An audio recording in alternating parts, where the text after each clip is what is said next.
Hi, my name is Preman and I'm the Head of Educational Development and TBL Facilitation here at LKC Medicine. In this video, I'm going to talk to you a little bit about team-based learning. In particular, why LKC Medicine decided on team-based learning as its anchor pedagogy in the first and second year of the 5-year MBBS program. The case I'm trying to make to you is why team-based learning over all the other approaches to teaching and learning out there. And in doing so, hopefully convince you that it was the right choice for us to make. Before we start, let me show you a video. I want you to watch this video very carefully because I'm going to ask you a question following about this video.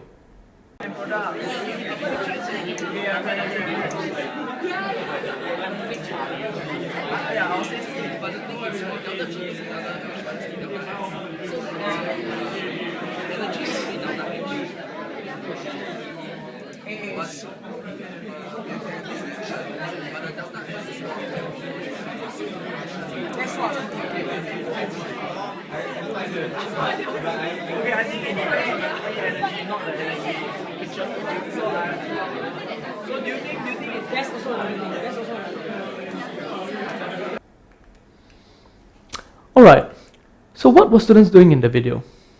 Were they A, discussing a lecture, B, doing a test, C, studying for the final exam, or D, having fun? Choose the best answer, just one answer. So what do you think the answer was? Well, all of these options are somewhat true, right? But given a bit of context and knowing what was going on in the video, one of these answers is probably a bit of a better answer than the other answers. And that answer is B. They were doing a test, right? And that's the most immediate thing they were doing. But at the same time, of course, they were also discussing a lecture, studying for the final exam, and having fun. What you've seen is a component of the team-based learning process. I'll explain what that component is in a later video. But for now, keep that in the back of your mind while we discuss the rationale for team-based learning. When we decided on team-based learning, we had to ask ourselves a couple of questions. One of these questions was how to best use class time. And the first question we had to ask ourselves was why not lecture? Right? Lecturing is the predominant way of teaching in higher education in universities. Many of us have gone through university education system predominantly consisting of lectures and tutorials, and we seem to have turned out quite fine. And this is what we want to happen in a lecture.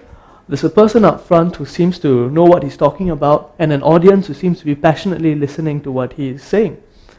Perhaps he's inspiring them, perhaps he's describing a piece of research which he has worked on. This is what we want to happen, but this is sometimes what we're afraid does happen. Of course, this is a photo that's quite made up. You don't expect the whole class to fall asleep unless the lecturer has special superpowers. But there is a grain of truth to this. It's hard to engage the whole class, and retention rates are not consistent throughout a 1-hour lecture. Evidence shows that in the first 10 minutes, you probably retain 70% of what is said, and from the last 10 minutes, you probably retain 20% of what's said. What's more, the ability to pay attention varies from person to person. Right? Some people can pay attention for 10 minutes, and then the attention drops off. Others can pay attention for 30 minutes, and it drops off. So there's no guarantee that everyone in class is hearing the same thing and retaining the same information in a lecture. There's another bit of very good evidence that tells us that lecturing, at least the way it's done in most universities, is not a good thing. This bearded man up there is Hermann Ebbinghaus, and Hermann Ebbinghaus is a German psychologist. What he discovered was when he got people to memorize information which was presented to them, right, in one go, within 20 minutes, they only were able to remember about 60% of what they'd spent some time trying to memorize. In a week, that retention had dropped to about 25%. This relationship seems to hold true regardless of what the topic people are studying, as long as the person is a novice, and it seems to hold true in lectures as well. If you're presented information up front in one go, and you don't revisit that information in different ways, that that information is going to decay in your memory, and within a week, you'll remember a quarter of it at best. Within a month, perhaps 20%. Another reason we didn't use lectures is found in this picture over here. For those of you observant, you probably noticed something quite interesting about this picture. This is a middle-aged manuscript, a photo from a middle-aged manuscript showing a lecture. Up front is King Henry V, and these are students attending the lecture at the University of Bologna. For those of you observant, you may notice a couple of things. One, the couple of individuals at the back who seem to be chatting, an individual who is sleeping here, and a few more people who are chatting here, getting a bit distracted over there. Of course, the people who choose to sit in the front row are paying attention. So that told us two things. One, lecturing is very old technology, hasn't changed very much, right? And the people who sit in front, as they do now, are generally the people who pay the most attention. And actually, this is sadly sometimes what happens in lectures today. Of course, it doesn't happen in all lectures, but many of the lectures you attend, you walk into in most universities are poorly attended, and there's a reason for that. Many of these lectures are recorded, and even if they aren't recorded, there are similar lectures available online where students can get information, which is just as good, if not better, than the lecture which is delivered. So we decided, for these reasons, that we won't use classroom time for lecturing. Very few lectures at RKC Medicine. Instead, more team-based learning, practical sessions, interactive seminars, and simulation. And we felt this meant more, not less interaction with faculty compared with lectures. So I've told you that we're not going to lecture, but I haven't quite answered the question how to best use class time. I'm going to present another bit of evidence which informed our thinking. In 1993, there was this landmark study in the US looking at 25,000 students over 200 US universities and looking at over 150 input measures, trying to answer one main question: what matters in college? What matters in terms of a student's achievement in college? Right? What do you think they found were the most important source of influence on a student's growth and development? Right? Were they A, student-faculty interactions, B, students' peer group, which were the student and student-to-student interactions, C, student group work, which was the group work or project work assigned by faculty to students, or D, faculty response to teaching, or rather the faculty's attitudes and perceptions of teaching, how much they value teaching. Think about this. Pick the answer you think was the most significant source of influence. As before, all of these seem somewhat true, and they were. All of these were important factors in determining a student's achievement, a student's growth and development in university. But the one factor which was the most important was B, the student's peer group, right? Or the student-to-student interactions. This relationship seems to hold true in various contexts. And what this got us to think about was that many approaches to teaching and learning try to maximize student-faculty interaction, group work, and they depend on faculty having a good response to teaching. And these are all good things to think about, right? But many of them ignore the importance of a student's peer group. Team-based learning is one of those approaches which specifically tries to account for the peer group and specifically tries to control the peer group as a way for students to learn. So 1993 was a long, long time ago, and all of these devices which you couldn't fit in your pocket now can fit in your pocket. And actually, we've been able to do this for a long time because the iPhone's been around since 2007. So since 1993, technology has changed. Another thing which may have changed is students may have changed as well.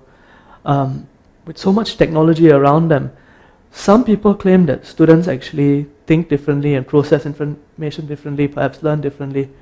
What is known is that their expectations of learning and the university are very different. Another thing which has changed is healthcare has changed. Right?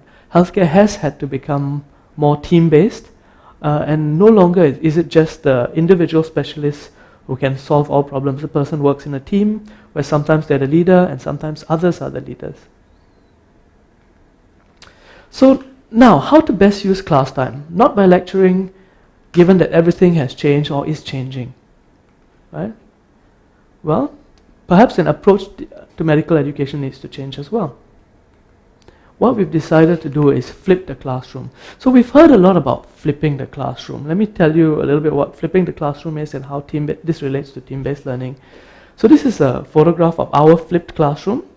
It's of course taken upside down to emphasize the point. In a normal classroom, you go to class, people tell you what's important, and then you go home and then you practice what you've been told is important, right? So you presented information, then you go home and you practice. In a flipped classroom, we flip the two aspects. At home, you try to read what's important on your own, and when you come to class, you practice applying with your classmates under the guidance of the teacher or the expert. So that's all the flipped classroom is. The students study before class, the same content is covered, same amount of class time, better retention and learning, more efficient use of teacher time, right? Another way of thinking about this is this. This is Bloom's taxonomy, which gives you a hierarchy of things that people should learn. People should learn to remember, to understand, to apply, to analyze, to evaluate, and to create. In a flipped classroom, at home, you focus on understanding and remembering. In class, you focus on applying, analyzing, evaluating, and creating. And we feel this is a really good use of student and teacher's time. So I'd like to make a point here and try to relate the flipped classroom to team-based learning. Team-based learning is a particular approach to flipping the classroom, right? It's a particular approach to flipping the classroom that involves teams, that involves collaboration, and a sequence of in-class activities. It's a proven approach to flipping the classroom, an approach which we like to say works. It's also worth noting that not all approaches to flipping the classroom are team-based learning, right? You can flip the classroom in various ways which are less structured, and it wouldn't be appropriate to call them team-based learning. So what really is team-based learning? Like I mentioned, it's a standardized way of flipping the classroom. It was developed in the 1970s by Larry Michelson at the University of Oklahoma. Recently, or in the last decade, a little bit more than a decade, it's become very popular in the health sciences, in particular medical education, because of the ability to apply knowledge in class, work in teams, and solve clinical problems in a large group. It is an active small group learning strategy that can be scaled up to a much larger class, and that was one of the reasons why we decided on team-based learning as well. Briefly, it's a sequence of activities which we will cover in greater detail in the following video, but it starts with preparation material, individual readiness tests, a team readiness test, which is the video you saw at the start of this, discussion and clarification in class with the content expert, application exercise as a team, followed by further discussion and conclusion. Throughout this process, there will be a TBL facilitator and a content expert present. I've run through this process very quickly. In the subsequent video, we'll spend more time discussing each of these components. Thank you very much. Keep watching the videos.